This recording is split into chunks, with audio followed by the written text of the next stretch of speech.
Welcome to Concrete Block, the podcast where we dive into the latest news and stories shaping our world. I'm your host, Walter. Today, we're going to tackle a developing story that's sparking intense debate and outrage across the United States. A recent incident in Minneapolis has put the spotlight on the deployment of ICE agents in American cities, and the consequences have been devastating. For those who may be unaware, an ICE agent was involved in the killing of Renee Good, a mother and resident of Minneapolis. The incident has led to widespread protests, with thousands of people taking to the streets to demand justice and call for an end to the deployment of ICE agents in their community. Now, we want to provide a balanced view of this story, so let's take a look at what's being said by both sides. On one hand, supporters of the ICE deployment argue that it's necessary to maintain law and order and to protect American citizens from potential threats. On the other hand, critics argue that the presence of ICE agents is exacerbating tensions, leading to unnecessary violence and undermining trust between law enforcement and the communities they serve.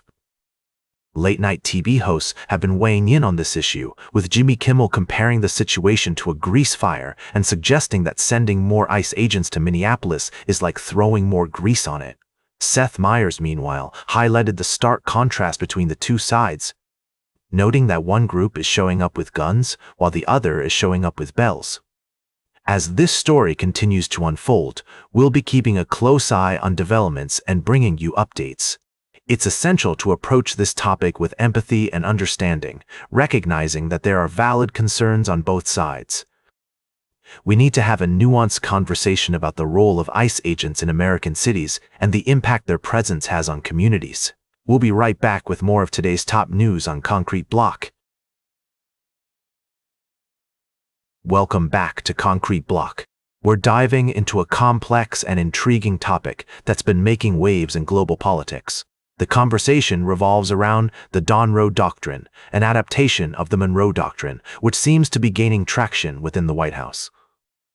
This doctrine aims to assert a broader U.S. role in the region, specifically focusing on ejecting adversarial influences such as China, Russia, and Iran.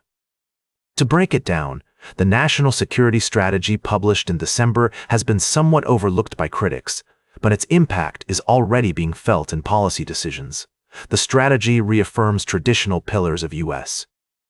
national security like nuclear deterrence and free trade, while also addressing new challenges such as the artificial intelligence revolution and concerns over globalization. Now, let's shift our attention to a pressing matter: the ongoing protests in Iran.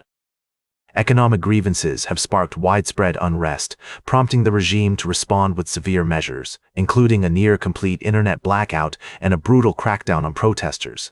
The situation is dire, with reports suggesting nearly 500 protesters have been killed in the last 2 weeks. The question remains, what should the United States be doing in this situation? Some argue for military intervention to protect the protesters, while others propose more creative options like cyber attacks against the regime or targeted special operations. It's a delicate balance between supporting the Iranian people and avoiding escalation. As we navigate these complex issues, it's essential to consider multiple perspectives and potential outcomes. The situation in Iran and the implications of the Monroe Doctrine are just two examples of the intricate geopolitical landscape we're facing today. Welcome back to Concrete Block. As we wrap up today's show, we're taking a closer look at the latest developments in President Trump's economic agenda. In a speech delivered at the Detroit Economic Club, the president took aim at Senate Republicans who have voted against his proposals, sparking tensions within the party.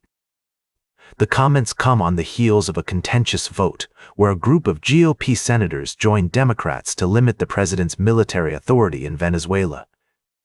This rare display of bipartisan cooperation has seemingly drawn the ire of President Trump, who has been vocal about his dissatisfaction with Republicans who don't support his agenda. During his speech in Detroit, the president highlighted his administration's economic achievements, including low unemployment rates and a thriving stock market. However, he also criticized lawmakers who have opposed his policies, emphasizing the need for unity within the Republican Party. It's worth noting that Michigan, where the speech took place, is a crucial battleground state with a mixed economic record under President Trump. The state has seen a decline in unemployment but still faces challenges, including exposure to the president's tariff policies, which have impacted the automotive industry. As we consider the implications of these developments, it's clear that the relationship between President Trump and Senate Republicans will be closely watched in the lead-up to the midterm elections. With the president's approval ratings and the economy being key factors in voters' decisions, both parties are gearing up for a fierce battle. That's all for today's Concrete Block. Remember to like, share, and subscribe, and until next time, stay informed.